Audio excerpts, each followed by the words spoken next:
So I was just looking at some amulets because many of my amulets, thousands of them, aren't in the store, and for my subscribers and private clients and friends who communicate with me online on Thailand Amulets ID, this is my line ID. These are out of store items, that any items I think going to take me a long time to add to my website, I will show to people and sell out of store, of course at a lower price because it saves me work. So these two I will start because of one certain VIP customer is interested in more than one, but one specific person I have in mind collects Lanna amulets very fervently, and so I thought I would show these first in case I share the link, and this particular VIP customer and good friend and curator of Lanna amulets doesn't have to watch the whole video if they don't want. And of course this is an Inku with gold leaf made from sacred powders with Inku, the lucky gold and silver, in this case 2 gold barbfish inserted under the crud with a huang tong dang, a hoop, pendant hoop. And this of course is the Gai Tuan, or the, you can call Gai Gao, crystal cockerel, or the Gai Tuan. You can see it, I think has some mark inscriptions. Yeah, seems to have some kind, maybe not. No, that is crab. You can see very dried old sacred powders, and obviously this has been painted with color by the Ajarn, I think after the drawn on by the Ajarn. And on the back has also a takut, Phra, brass arms bowl lid, takut foil with a platapian with a wooden frame. And this one is Inku or Inku with hand inscription of Yant, yeah. And these on the back, Inku, wealth attracting, auspicious, karma attracting, and Takut, which will be Mahasane. This will be Mahalab, for sure. This will be more metta and power of attraction. Both will be, but this will have more, will have some protective and wealth attraction, and this is good for love attraction and of course popularity, great preference, metta mahanium, and unknown master, but I would say has to be from the era and most probably from Kruba Wang, but might be Kruba Chum or another Kruba, because in the Lanna there are many Kruba masters. So this has to go in as to declare as unknown Kruba Lanna, yeah. But I personally believe they are from Kruba Wang, but I would not dare to claim I know that for certain, because I don't. But looking at the age, the powders, the inscription here of the yant, which is a Lanna yant I've seen used by Kruba Wang, the square yantra, this one, and these. So I would say Kruba Wang, but I would not. I would declare it as unknown olden days Kruba Lanna Kruba. Kruba is instead of Luang Pa, or the name of a Thai monk. In the Lanna region you say Kruba, and for Kruba Ajarn means your guru, root lineage Ajarn. And so these two are, this is beautiful. This would be a first prize winner if you put in competition, I am certain of, yeah, in carved ivory. It's also more aged, earlier era than this one, or has been worn for longer against the skin. The carving, because of the size, this is a fine carving, but this is even finer, yeah. Let's just take, I'm sorry about my dirty hands. Let's just take a close-up here and look, yeah? And you can see, I think I have one of these I'm going to put up here so we can And you can see the carving is very detailed on the tail, flames, and even in the body and around the mane of the lion. Also, this is a pak nok, this one, bird beak mouth with open mouth, yeah, and it's a Rajasi. It's Sing Sam Kwan, but it is Rajasi Pon, which means lifting up the arm to pounce.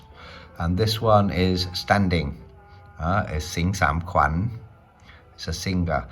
And this one is it's Rajasi, is the king singer, yeah. So both Sing Sam Kwan of Luang Po Derm of Wat Nong Po, yeah. In carved ivory. This one younger, bigger, with a hand inscription, which makes it, in its own way, as interesting as this, which is so small but much older. You can see the cracks in the ivory, much older, yeah. You can see that even though it is smaller, it is much more finely carved. The rounding of the tail, this tail is more flat, and so both very beautiful. But there would be little difference in price between the two of them, because first of all, this is a pim yai and bigger piece of ivory, harder to find bigger pieces to carve, so less of them, and the hand inscription visible.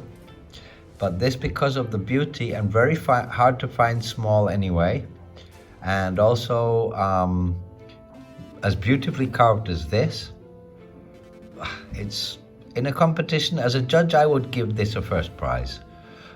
There would be little chance of somebody else putting a pim leg in a small Sing Sam Kwan Luang Po Derm, yeah, of this quality, of this beauty and age and certain authenticity. And actually, you know, in Thailand, the small one might even be more expensive than the large one, but I would say no, because larger and inscription, and smaller and extremely beautiful. This could also win a prize, but it depends on the other exhibits that other competitors put in. If they put one in as beautiful as this, in the same size, then it might get second or third prize, but I think it would for sure get a prize. And of course a certificate for sure. The carving is certain, Luang Po Derm, yeah, but it is, the nose shows you it's not a pak nok. This nose is sharp, you can see, pak nok, open, and this is also pak both of them is open mouth, but this one has the singer nose, and this one has the classic pak nok, which is preferred, the bird speak nose, yeah. So, Luang Po Derm, Wat Nong Po. This I haven't found one in quite a time. Ancient alchemical leaden, mercurial leaden amulet from Luang Po Dam of Wat Kuti, a Khmer master who went to stay at Wat Kuti in Prajinburi. And it is Phang Kiao Ma Pa. You can see on the inside here. Yeah, I'm already zoomed in full. You can see on the inside, put this, there is wolf's tooth. So he found some wolves skeletons in the forest who had fought to the death bravely against a lion. And he used these canine wolf tooths and other pieces of wolf tooth to insert into his alchemical smolten metal amulets, of which he made in various, the Pita Pim Plau, very nice one, is a rounded, looks like a metal lukom, and this one is a Pim Praput, very nice because it has the pendant ring smelted into it, and visible piece, very large piece of wolf tooth inside it, and has had some gold leaf applied from a devotee sometime in the ancient past. So it's a beautiful Len Pe Tat alchemical leaden amulet with wolf canine inside, wolf tooth inside, and is good for Kongra Panchatri and bravery and intimidate enemies, protection. yeah, and a very rare amulet indeed, from a Khmer master, a Khmer monk, Tudong monk, who ended up in Wat Gate in Prajinburi. So now we'd go to, just show the certificate first and go out. This is a Phra Somdej, yeah, which says Wat Rakhang, and it is a Wat Rakhang, but if we look, it has some crab on it. So would you say this is crab growth? No. So it is a Wat Rakhang. Crab growth, it would have to be one placed in a group such as Wat Kalayana or group Song Klong, Bang Kun Prom, the Wat Bang Kun Prom, or the Wat Bang Kun Prom Song Klong, but it isn't. What it is, take again this. What it is bang of the Pluk Hoi and the Pong Putakun, Pong Itij, Pong Trini Sing He, Pong Batamang, Pong Maharaj, the 5 powders, Pong Batamang, Pong Putakun, Pong Trini Sing He, Pong Itij, and Pong Maharaj. Very fine white yantra powders, because as the wet clay dries over the years and contracts, as you can see the contractions in the sides of the amulet, and this very rubbly effect on the back, because of when it was wet, it will have been laid on a surface that had a textured effect.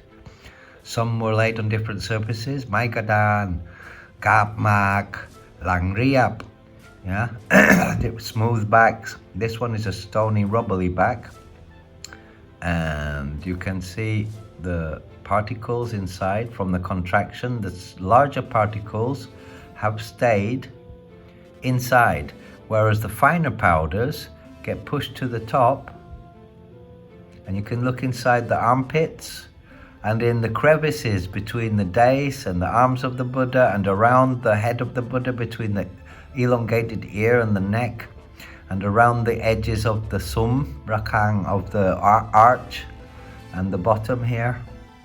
That is the fine powders being pushed up, and the coarse chunks stay in the middle as the clay contracts through the drying process over years and decades and centuries. And so the fine powders come to the surface, especially in certain mixtures, because Somdej Wat Rakhang, you can find no two amulets exactly the same. And you can see they've mixed different clays in the pot multiple times, and each mixture was never twice the same. And that's why you have to recognize Phra Somdej through a different way of just looking at the pim details, yeah? That's not the way. By the way, this is a pim yai. This is a pim yai, because following the line from the stoop, from the dais, going in a straight line like a ruler, it doesn't meet in the middle here. It meets slightly to the side of the top knot, and on this side too, goes up and meets about here, which makes it a pim yai. If this was more angled and made the line, if you followed this line along the dais, meet in the middle, it would be a pim chedi. So that's a Phra Somdej Wat Rakhang, which I like very much, because the rear face is very, very, I love this rubbly effect, yeah, and the age. So I would say this one of the earlier era, because there are 3 eras of Somdej Phra Somdej Do, yeah, of his amulets, starting at 2535 around then, up to about, I believe, 2398 or 2408. Have to look at the book to say the exact year, where they began counting, when was the second era, what was the last era. It doesn't really matter, it's just academics who have named a certain year, say, okay, from this year to this year was first era, from this year to this year was second era. But hey, if one was made a year before second era and it's first era, it's bordering on second era. Yeah, because if 30 years passed of these before the second era, then you have the first of the early era is 30 years older than the last of the early era. Yeah. So first, second, and third era is just a categorization, but you'd say this is from the early era. Yeah. Because the age of it displays this fact, and the hardness, the fossilization of the amulet. So very beautiful Phra Somdej. Yeah, very beautiful indeed. Very beautiful indeed. A little bit too much light on here. Let me take this again.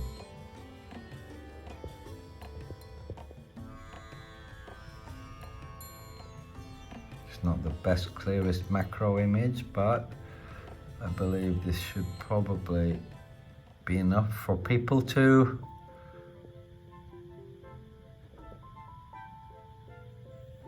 just see the age, the natural aging features of the amulet.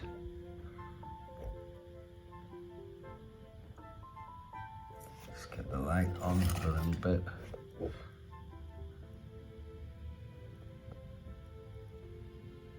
There you go.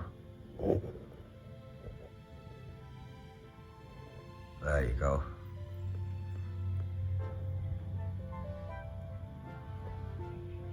So how's that, huh? Beautiful Phra Somdej. So, next one. Maybe stay with Somdej and look at the certificate first. Let's zoom out. Somdej Wat Gate Chaiyo or Wat Rakhang, meaning it's a Somdej Wat Gate Chaiyo, but this society says it was released at Wat Rakhang. Personally, I don't see how you could know that, because there's nothing to say it wasn't released at Gate Chaiyo. If it was a Somdej Wat Rakhang found at Kun Prom, it will have mildew on it. Oh, the mosque next door is just starting the call to prayer. Well, I'm doing some Buddhist amulets. Doesn't matter, each to their own sacred version of creation.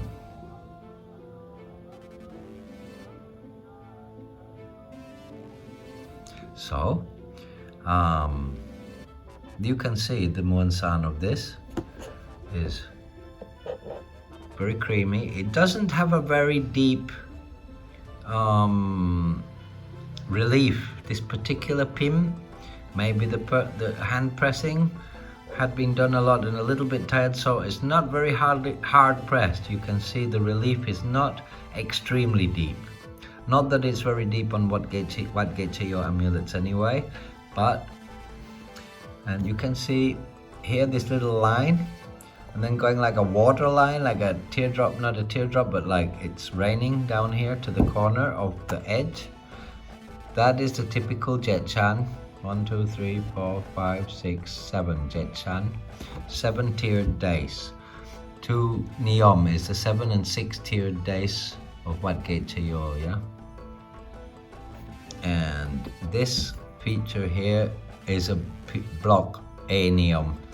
Visa block A Niyom preferred because of this line here and various other features here, which I can teach and be harder to see. Like, for example, this point here and this point going up, this bend and point here, and so on. Yeah, a little bit harder to see certain features which are looked for because of the lack of depth a little bit.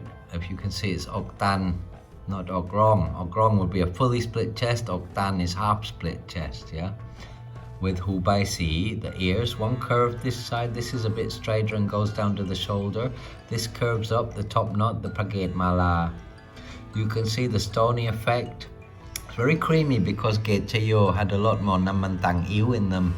Some look creamy white, some look very yellowy when they have a lot of oil, tang oil, Namantang Ew. So let's actually get the real thing out now and have a look. The Somdej Gate Chaiyo, yeah. This one's very thick, muansan, and rear face, yeah. And so now we close in, and you can see it has been cleaned. This has been cleaned. You can see where residue has remained, what was unable to be cleaned. So I can see this reddish brown tells me it was once lacquered with Rattanakosin Boran, ancient red Chinese lacquer which blackens over time. Yeah. And so you can see how dense, and inside, classic, might look creamy yellow on the outside, but when you have, this is fantastic for study. So a CN, an expert, would not consider this small chip over 150 or more, 60 years, yeah, to be any kind of deficiency, because it increases your ability to study the inside and how dense and packed together it is, but it's white. You can see where it has not been exposed for as long to the atmosphere. It is white inside, yeah, which is what it should be.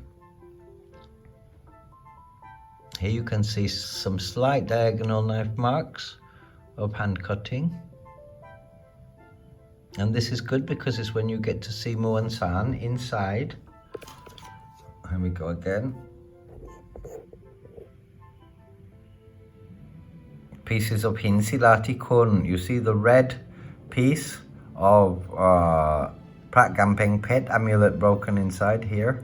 The red piece. You see pieces in the edges. You don't see as much chunky because it was a much smoother clay as the Wat Rakhang. In the Wat Rakhang you would see a lot more like caves and chunks of Muan San, big chunks.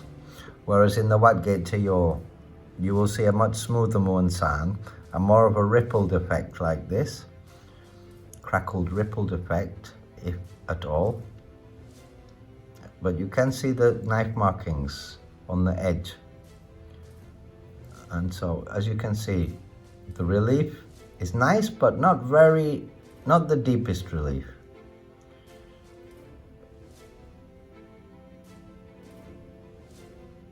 But the creamy Muan San of Wat Gate Chaiyo is so highly evident, and you can see chunks trying to break through, yeah, and slowly this fossilized effect. The shiny domino marble, so densely packed together, yeah. Wat Gate Chaiyo Jet Chan. Pim Wat Gate Chaiyo Jet Chan. Of Somdej Phra Buddha Janto Prom Rang Si. So that's that one looked at. Put him back in the box. And put to the side. And we now look at just quickly these three.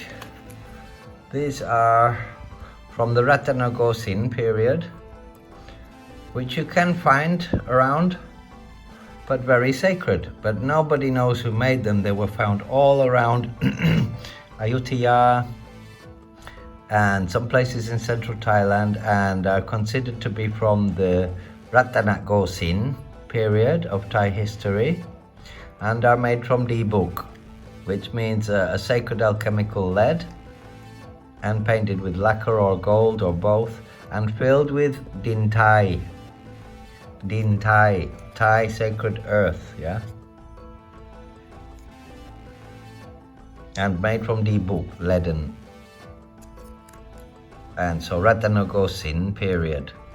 So these are truly ancient amulets of high sacred value. For sure we were blessed by ancient masters whose names are now no longer known, or who might be known but nobody documented. But this, you're talking about ancient history amulets here. So ancient Buddha amulets in Dibuk from the Rattanakosin period.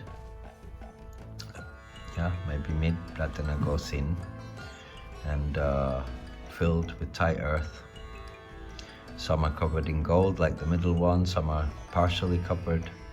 Very sacred, and for Buddhists and curators and those who love historic value, not just the sacred power of amulets, not just the belief in sacred powers, but curatorship and collectorship and the historical value. These are beautiful amulets which you can put on your altar or encase and wear. And the great thing is, they're less expensive than some amulets, much younger. Yeah, so they're not the most expensive amulets, but they are very ancient and very sacred. So they're affordable, ancient, sacred, and for sure being blessed by real monks of ancient times.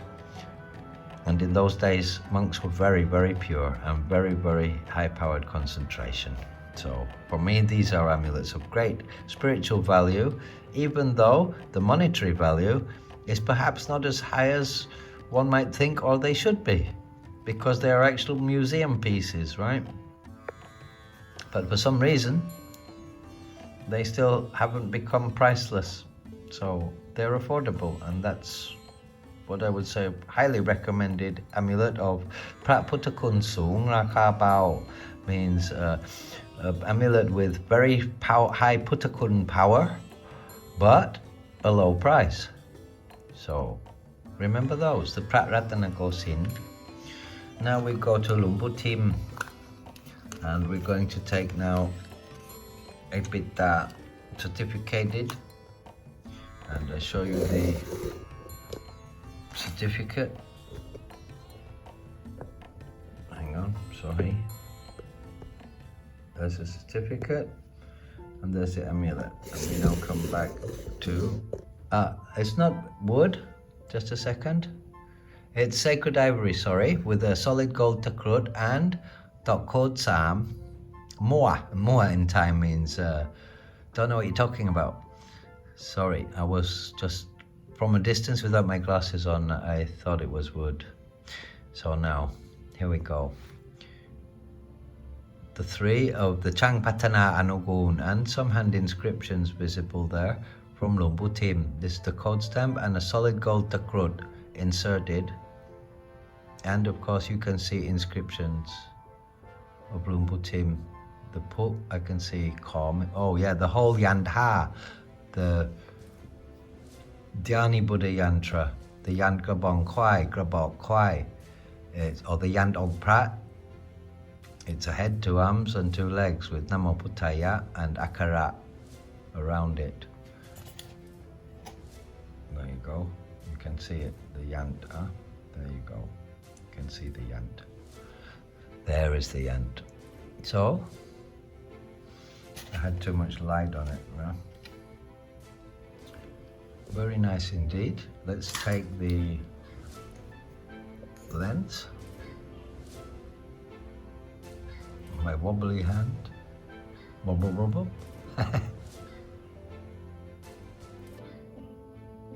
And the 3. It's actually a pat for Patana. He was the artisan who made the palad kick, and he made the code stamp 3 for the palad kick.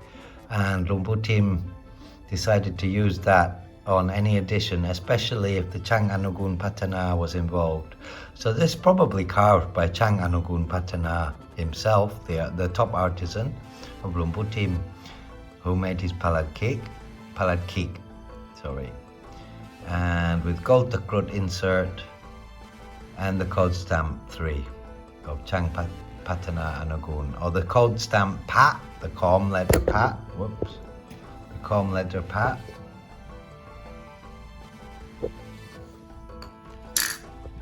Focus. Khom letter Pat. For Patana, Chang Patana Anugun artisan. Very beautiful pitta indeed. Very beautiful indeed. Very finely carved. In ivory, sacred ancient ivory, with gold takrut and the code 3. Wow. Just quite amazing myself. So staying with Lumbutim, we have now, I'm going to show this one, which is in Grayasad, which is puffed rice, which was donated to Lumbutim so much that he had to keep it as Muan San, couldn't eat it all with the monks in the temple, so they used the grayasad, puffed rice, and his famous sticky rice, and pong prai guman. And this grayasad is very rare, a very rare sacred clay to find in. Yeah. You can maybe just look here on the photo of the certificate. You can see it's with ton kiao, so it's with wan tao long, vine, herbal forest vine herbal tincture, and some of the greenish powders will be the fluffy pong prai guman. And you can see on the chest, on the sankati sash and the face, the marbled effect of the sticky rice and the rough puffed rice within the moon san all around, and the Saire Tongkam gold flakes, which were put inside the block press with Naman Pajau Taksin oil. And when they pressed the wet clay into the block press to press the Kun Pen, it's a Kun Pen 15, Chut Pi Ning Ha, so the Kun Pen 15 collection, which I'd like to talk about in a different video as to actually, for me, between 2513 and 2515, these amulets took probably 2 or 3 years to press them for the celebration of the change of name of temple from Wat Rai Wari to Wat Lahan Rai in 2515. Permission will have been asked for 2 or 3 years before to do the paperwork, and they will have made a block press with Wat Lahan Rai written on the bottom instead of Wat Rai Wari, which is seen on the Pimlek small versions, because all the small versions, I believe, they used a block press made before they asked to change the name from Wat Rai Wari to Wat Rahan Rai, which is why the rear face of the small ones says Wat Rai Wari, because that block press was made when the temple was still called Wat Rai Wari, which means 2513 and before, and up to 2515. But they will have stopped making block presses with Wat Rai Wari on the back and changed it to Wat Lahan Rai in about 2513, because they already knew they were going to change the name of the temple and needed to make amulets to celebrate that in 2515, which was when the temple name was changed. So why do the 2517 people argue that there is no 2515B edition? Because if there was anything to celebrate with an edition of Kun Pen in the history of Lumpu team of Wat Lahan Rai, was in 2515 to celebrate the new naming of the temple from Wat Rai Wari to Wat Lahan Rai. Yeah? Who is not going to have a big edition to celebrate the new name of the temple? Of course. So apart from my Kun Pen 15 case closed video and my 5 or 6 other podcast talks proving which theory is correct, yeah, well, I'd like to add that. So back to this amulet. You can see the Saire Tongkam gold flakes. It's not clear enough. Come on. I'm going to use this now. There. I'll take the light away a bit. You can see the green tint on the Sankati chest and the crackled marbled effect, which comes from sticky rice, and this rough tone of the surface comes from the grayasad. Am I zoomed in properly? Yeah. Comes from the grayasad. Get some light now. Comes from the grayasad.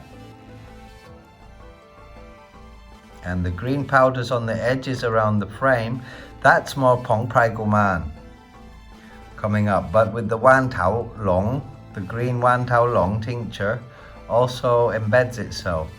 And you can see this spotted kind of camouflagey effect, speckled with some brown between the green. That is because of the grayasad, the speckling.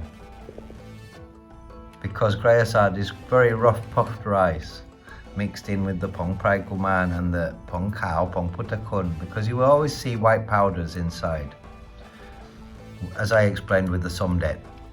Yeah, because it is the features you see on the surface, is that what gets pushed to the surface, and then the atmospheric drying and what did you call that, moisture or dryness, and the changes from moist to dry to moist to dry each rainy season and hot season and dry season. It causes contractions, and certain elements within the muon san clay get pushed to the surface and others remain within. Yeah, and in this case, with this kind of muon san, because of the airiness of the Graya Sad, yeah, that gets pushed more to the surface even though it's chunks, and it traps the fine powders inside, which with the Somdej Wat Rakhang would be the other way round. The fine powders would be pushed to the surface and the chunks would be kept inside.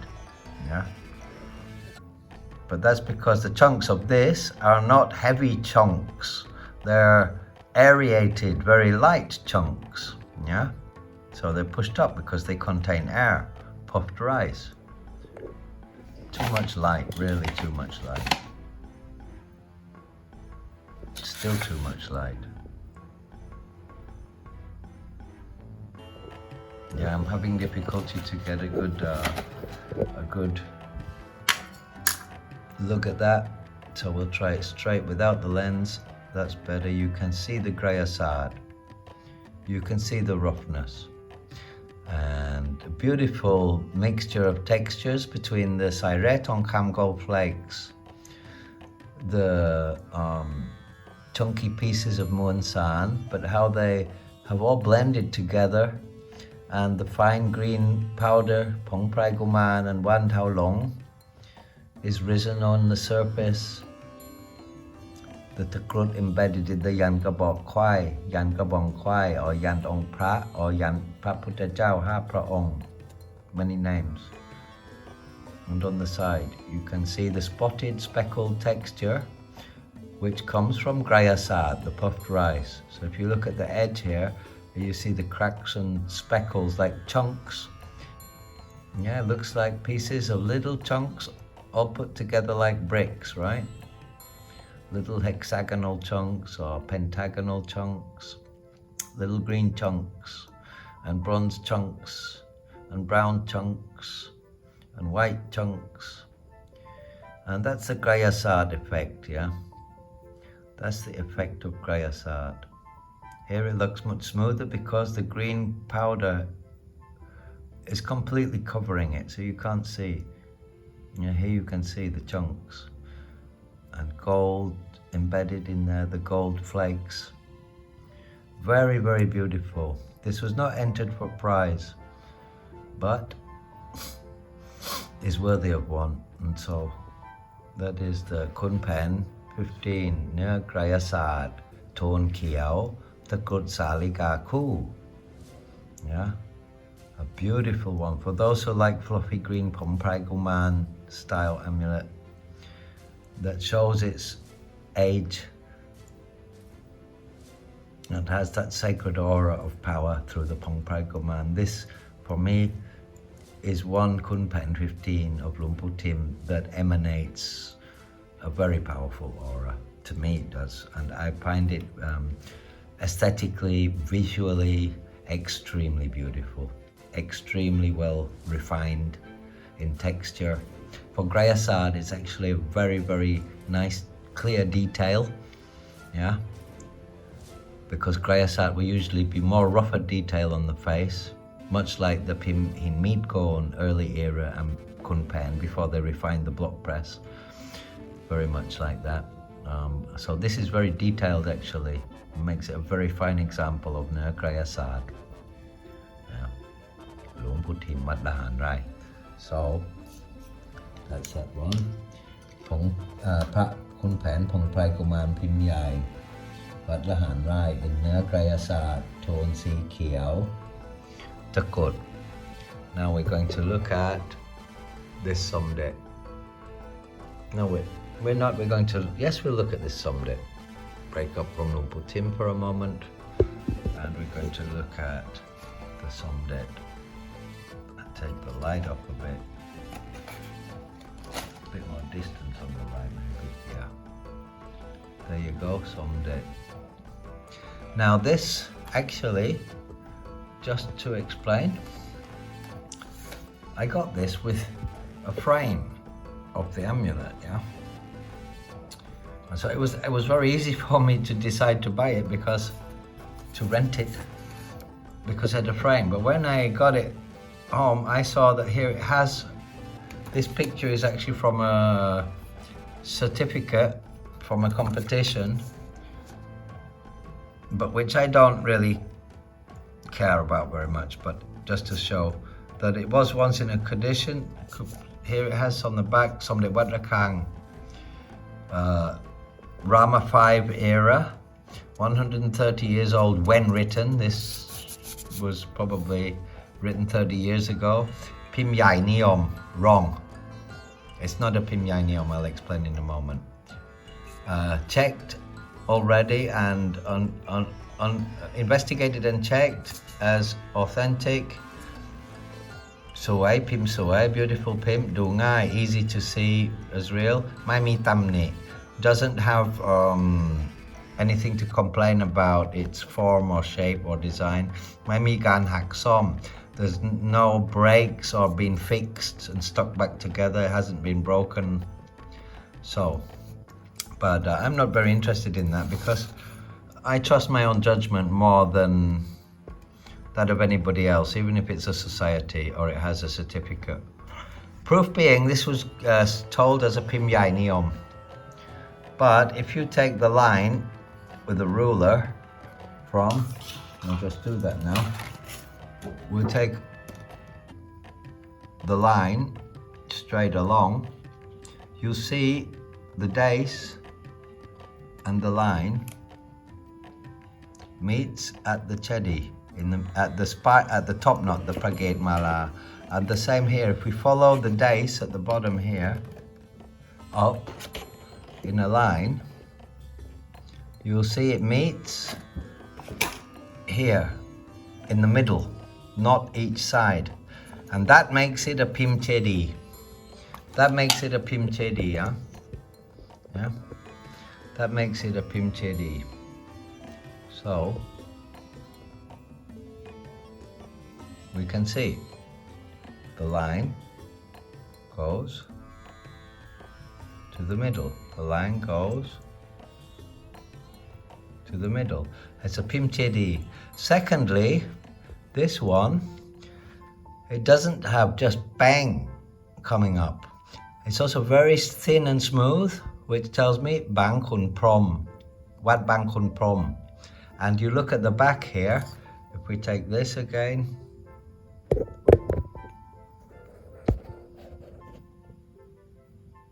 you can look at the crab on the back.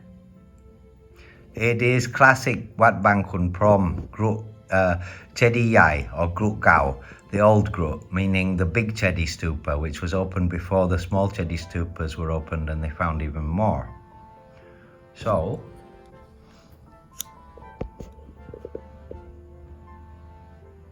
this is Wat Bang Kun Prom Pim Chedi. Phra Somdej Bang Kun Prom Pim Chedi, full of the classic crab group Wat Bang Kun Prom. Yeah, it's a Pim Chedi, and it's classic, and it's so easy to see as authentic. However, as stated, it comes with a picture, and on the back it has a certificate belonging to it, for sure, because the picture is this amulet. You can follow the three little brown stains here. You can see 1, 2, 3, 4 actually, but anyway, the 3 major brown flecks. Just look at that and you can see it's the same one, yeah? This flat stain over here, you can see it over here, there's a flat stain. So there you go, anyway, yeah? And this blackened area around here of crab growth, you can see it around here. So there you go, it's the same one, yeah? It's the same amulet. But on the back, it says, Wat Kositaram. Of course, it's a Somdej Wat Rakhang, yeah? But actually, it's from the group Bang Kun Prom. So in the Amulets societies, we should actually call this a Prat Somdej Wat Bang Kun Prom Pim Chedi, and that's what I'm calling it, because that's what it is. So the certificate states it's a Somdej Wat Rakhang of Somdej To. Well, yes, but it's of the Somdej Wat Rakhang Somdej To that were put, the 9 major pim and other stranger pimps, more rare and different ones, which were put in the different Chedi stupas in group at Wat Rakhang. I'm sorry about the dogs, by the way. Can you hear them? Of course you can. So anyway, just one moment, I close the window.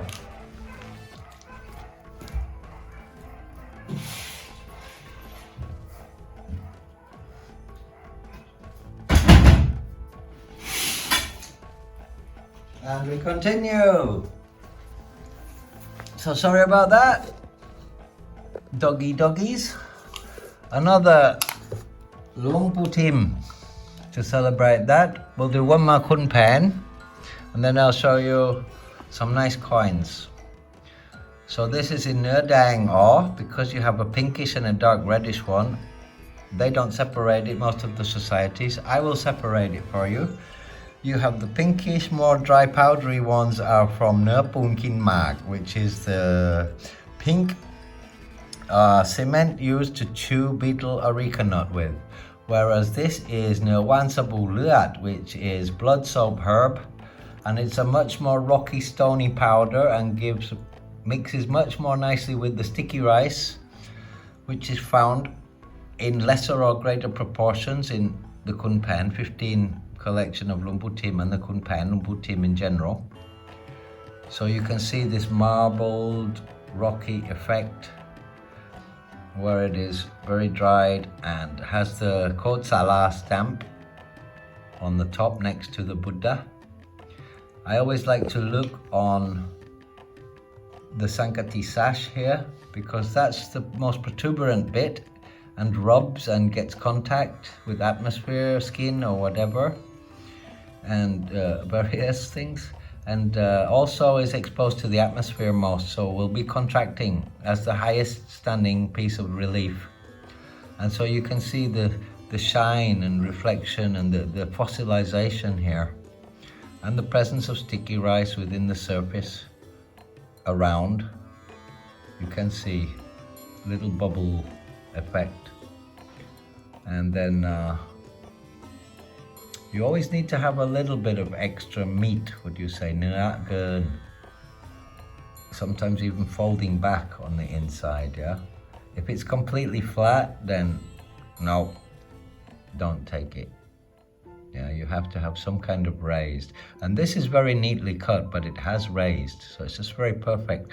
But if it was completely flat with no raised edge, don't. So you can see here the takrut. If you notice inside there's some kind of powder, you see that often with the takrut or Luang Putim, or sometimes you'll see a piece of incense stick.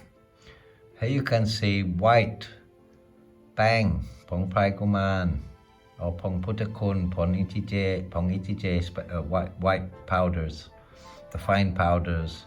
In this case, with Wan Sabu Luat, the contraction, the heavier parts, the heavier powders, they're not chunks, but the chunks of the sticky rice and the heavier powders of Wan Sabu Luat, which are bigger molecules, bigger pigment molecules than the Bang Putakun, which is the whitish powder you can see building up around the hands, the top of the leg, between this arm here. You can see around here, this bang, and you can actually see it forming all around. Everywhere there is recesses on the surface, you can see it forming. And that is the fine powder rising to the surface as it contracts and this achieves a fossilized effect faster than some other Muan San, because the Wan Sabu Luat is very dense molecules, as you can see. And highly preferred, very preferred also in the Kun Pen, Nanguman of Lumpur Kuwai, Wat Kositaram. You can see this kind of red, dense Muan San effect. Also, for those who like to see the Akkarat lettering, the Nua Dang is very good because of the clarity of the Pim. You can see the details very, very easily. So the details of in red are always very, very clear. So for those who don't like the gold leaf or who prefer a very clear image to full fluffy Pong Prai Goman Muan San covering the image, it's a matter of taste, yeah, what people consider powerful, beautiful, and so on. This and the back face, you can see. This is what you call Yan Prom. I call it Prom because the actual Yan itself, you can find two different style on the back. There is with thicker lines and thinner lines. So actually there are two versions of Yant on the back. It's the same Yant, but you find with thin, very thin lines like this one, and with thicker lines. So this is the Lang Yan Sen Prom with thin lines yantra on the back. If you wanted to categorize even more detailed, then you could separate them like that as well. Most people don't bother, but just for knowledge. And so very nice red Kun Pen 15 from Luang Pu Tim with Kod Sala. Very clear details, perfect details in fact. Very perfectly symmetrically placed Khun. So for those who like the visual aesthetic of a very clear cut Kun Pen, and like Nua Dang and Wan Sabu Luat and the magical powers that are attributed to Wan Sabu Luat, which I will make a documentary about Wan Sabu Luat because I want to make a series about Muan San, more detailed for everybody. And there you go, beautiful, beautiful amulet. Look at that. Bit too much zoomed in, bit blurry. Beautiful, beautiful amulet.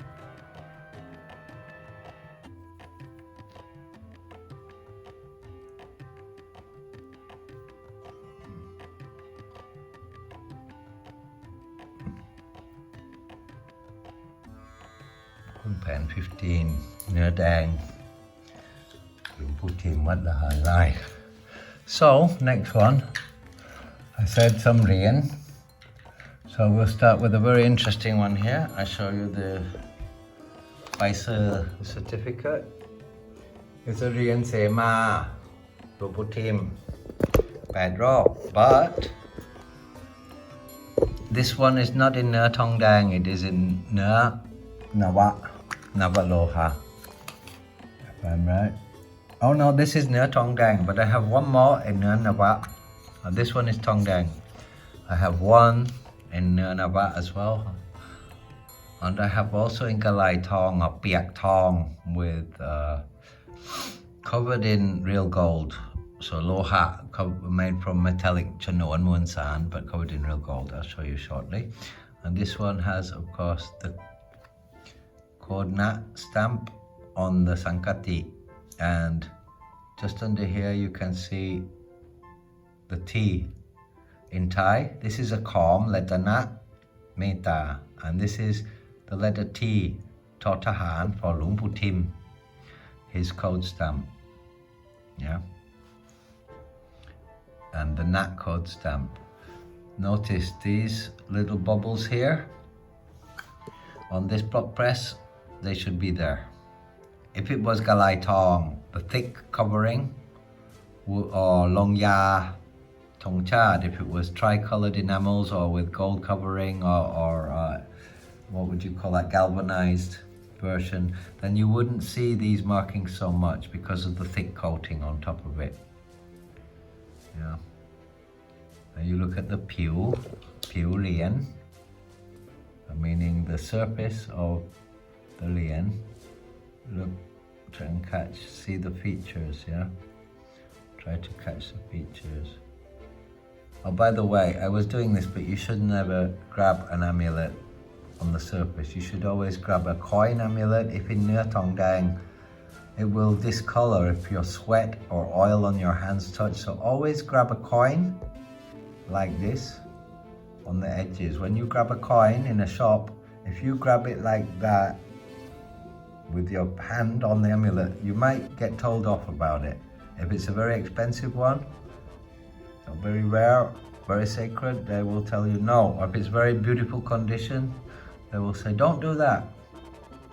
So look, you can see the surface. Even though it's the Tongdang has lost that new sheen in time, when you shimmer it, you can see it's still underneath there. Very good quality Tongdang. You can see the copper, I mean, yeah? Sacred copper alloy. So the back face with the Yan กระบอกขว้ายันพระพุทธเจ้า5 พระองค์ as a ที่ระลึกฉลองอายุครบรอบ8 รอบ the 80th year of his life celebration of พระครูภาวนาภิรัตน์ which is the official monk name of หลวงปู่ทิม Tim in brackets วัดละหารไร่ระยอง from the 16th of Mitunayon, the month of Mitunayon in 2518 BE, which was his final edition blessed. In 2518 BE, Luang Pu Tim passed away. So, they're celebrating his 80th birthday, and after that, I'm not sure if there was the Wat Bo Win. There might have been one more ceremony after that, but I believe this was more or less the last major ceremony and blessing before his passing. And highly preferred amulet, of course, and world famously known, the Rien Se Ma Pet Rob, Luang Pu Tim, Wat La Han Rai in นื้อทองแดง. But as I said, I thought because this photo it looked blacker, as you can see. The นื้อ Nawaloha I have looks more like this in the photo, this tone of color, which is why I made the mistake. But this is Rien Se Ma Pet Rob, นื้อทองแดง.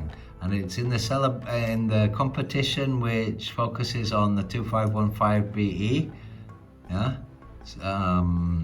editions of amulets, but they still accept 2517, 2518, yeah, but they don't accept the Kun Pen 2517 because, well, I only touch what I know is real, and I suppose they do too. That's all I'll say. That's all I'll say for now.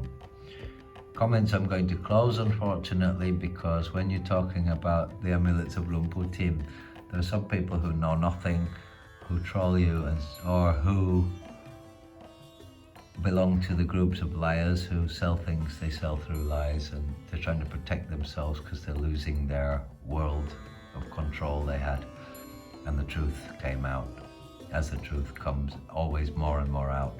So they're in their last death throes, and all they can do is attack the people who reveal the truth, which damages their existence. I'm sorry for that, but I would say, well, start playing with a different line of amulets if the one you were playing with nobody wants anymore. Which I will say about 2517. In Thailand, nobody wants it anymore. So that is the Rien Se Ma with a little bit about Tamnit of recognition, but not everything you need to know. And here is the other one, which there is a certificate. And back again here. Take it out. I'm getting tired. Amulet talk. And also, you can see, even though this is piak tong, if this was brass, it would have some, at this age now, from 2518, it's now 2564. So 46 years, you would have some corrosion and some malachite on here, yeah? So this, you can actually, being a real gold coating, you can actually touch the surface because gold doesn't corrode. But just to keep the tradition and habit, always grab the amulet from the edges, yeah? So as I was saying, you can see once again around on the surface of the coin here, these little bubbles, yeah? And you can see on his Sankati sash below, the Tor Tahan of Luang Pu Tim. And you can see the code stamp NAP, yeah? But what you can't do is check the sheen of the metal under the surface because it's covered in gold, Biak Tong, yeah?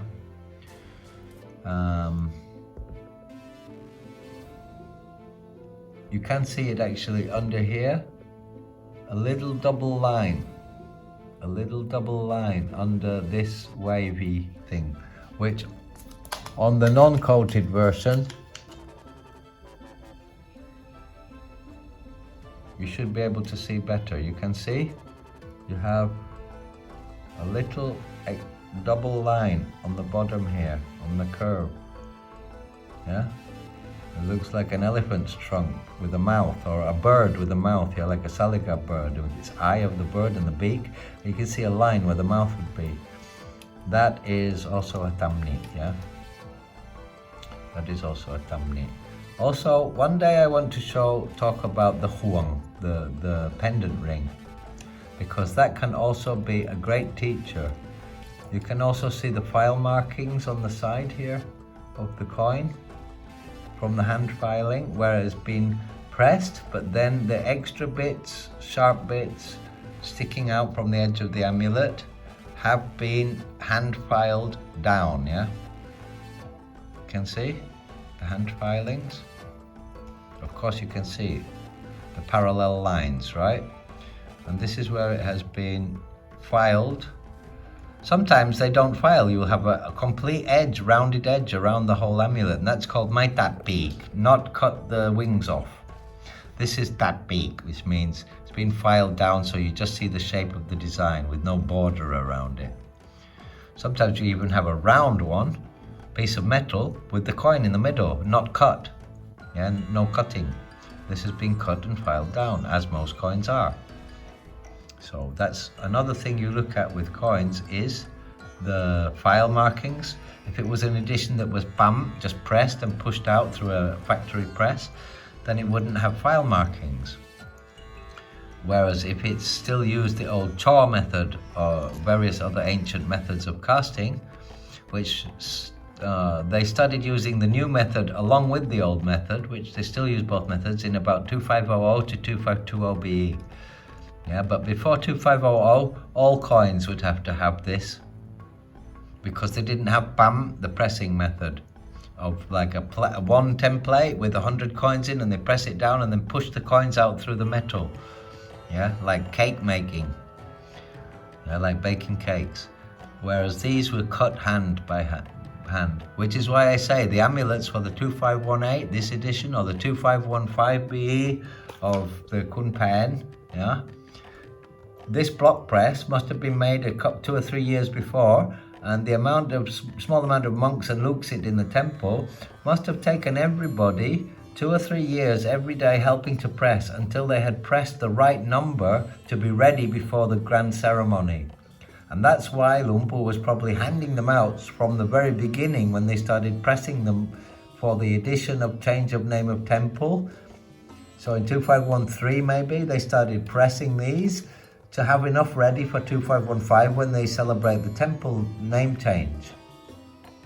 But whilst devotees are coming to the temple in 2513, 2514, or maybe 2512 even, Luang Pu would have handed some of them out to people who come to the temple and just have to press a few more to make sure we have the number ready in 2515 BE. Of course, if they've already got some and they're dried out and they've been pressing them one after the other every day for 1 year, 2 years, into the 3rd year, then they already have some on stockpile. And if people come to the temple, they will have received some with a blessing from Luang Pu Tim before the ceremony. 100% certain. Just use your logic. I'm digressing now, so there you go. Rien Sema Luang Pu Tim. Rien 8 rop, Rien Sema 8 rop. And this very special one, Kamakan Impiak Tong. I know somebody's going to be wanting that one. Somebody want this one for sure. I only have one of these in Piak Tong, so even people who want this one are probably going to say, I'll wait for that one because I want this one first, which is what I'd say. This one, of course, is somewhat more expensive. What do you expect? That's normal, yeah? So, Rien Sema Lumpu Team. Next, before I fall to pieces with tiredness, I'll show you now Lumpu Kau. Yeah, two more, last final ones. Lumpu Kau, which usually you will see in his near Pong Jum Rak, and this is also Pong Jum Rak, but it is Pong Kala. Coconut powders, yeah? So, this is near Pong Jum Rak, Raigan Prat Pitta Lumpo Kau Wat Krewan, or Wat Pak Tale. Depends on, he was left Wat Pak Tale in the south to go to Wat Krewan in Chonburi, I believe.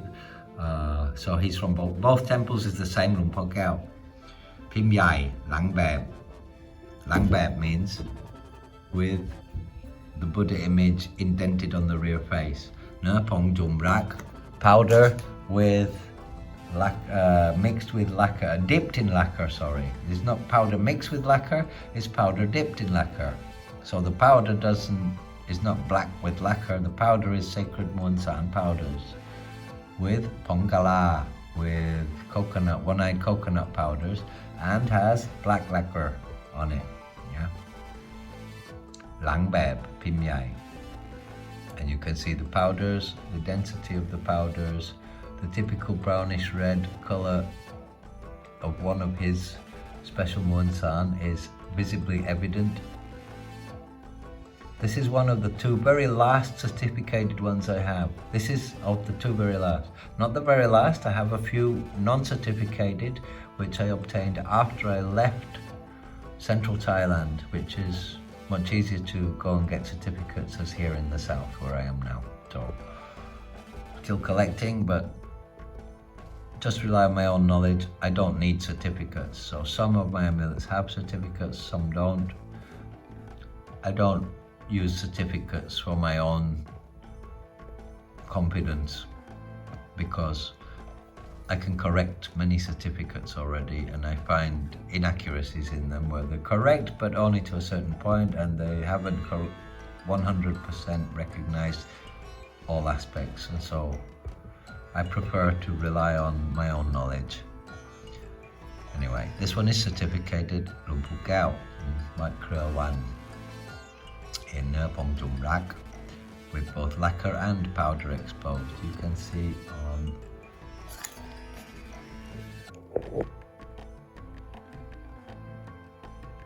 the head, quite decent. It's hard to focus. And also the tone of the color of the Muon San is not right because of this white light I'm using.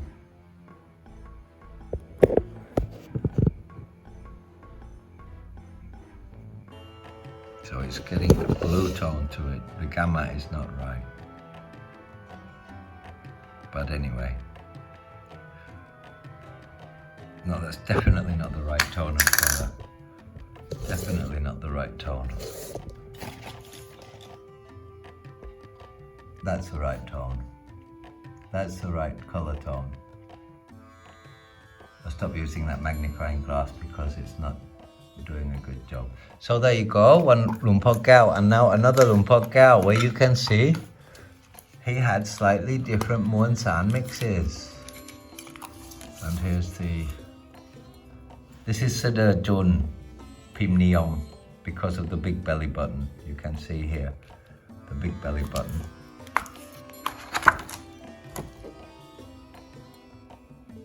Yeah, and you can see a lot of crap bang come up. Yeah, bang. This has probably been in growth. Yeah, been in growth.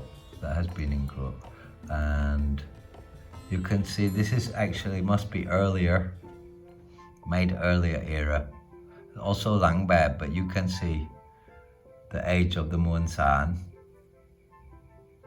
Na Pong Jum Rak also. Lang Bab, Pim Yai, Lang Bab, Pim Yai.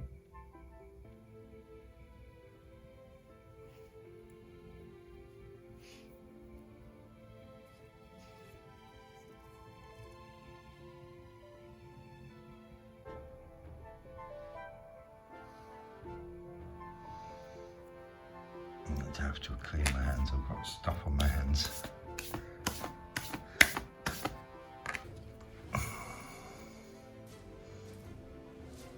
Some black stuff. So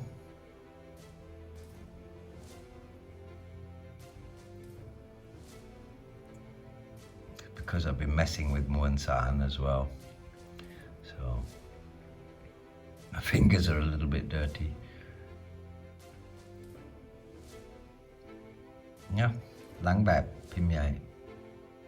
So those are the last two Rumpot Gao with certificates I have, but I do have a Panma, two very small hand molded different kind, like rounded ones of Rumpot Gao, and I have, I believe, one or two more Lang Bap. I have one Lang Bap that's better than all of the certificated ones I had. It just doesn't have a certificate, but it is supremely beautiful and a Pim, perfect Pim. And this also very highly preferred Pim Niyom Sode Jun.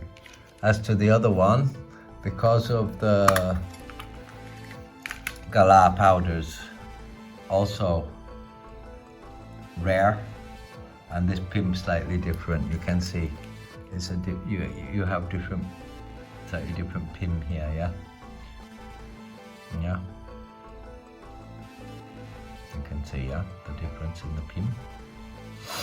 So each interesting for its own reason, but I would say this is a Wat Kriya one. I would say Wat Bak Tale, but anyway, I'd say this is older than this one.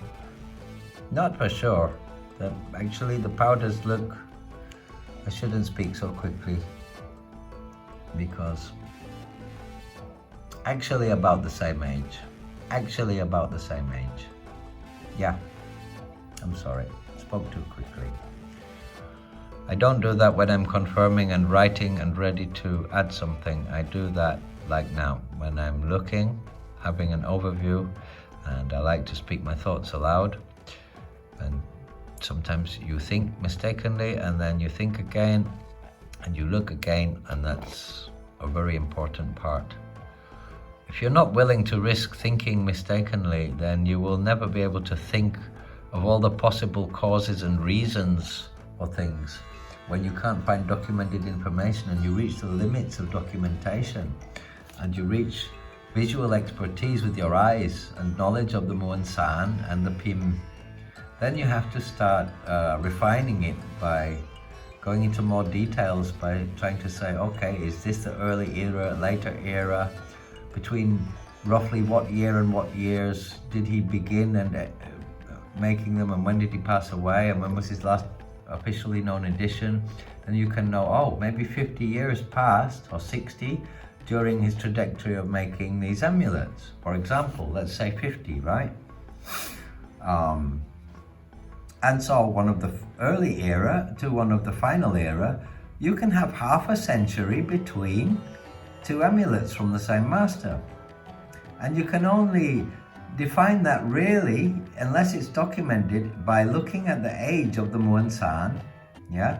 Or by knowing what year they made a particular block press. But in the case of Rumpot Gao, where so many were pressed, but many were also just handmade, it's very difficult. It's very difficult indeed.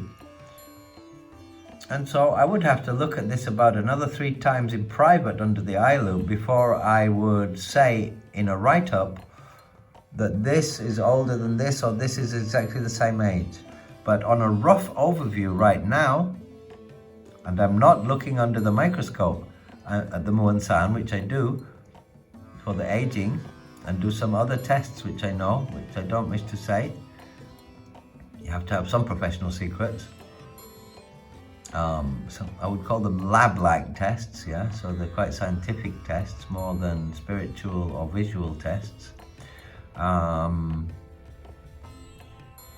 know, yeah? But just on the surface, on a quick view, I would say same age, but I would say this has been placed in group, and this has not, because this is clean of crab group, and this is not clean of crab group, right? This is Wan. It could be from Chen and Mun, but I don't water spraying.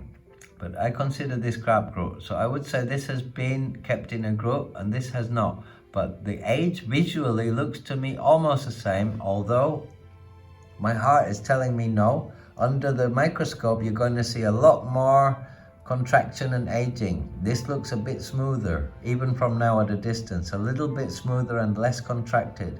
It's the same one sand, the same powder. You can see it's the same, especially on the head, yeah?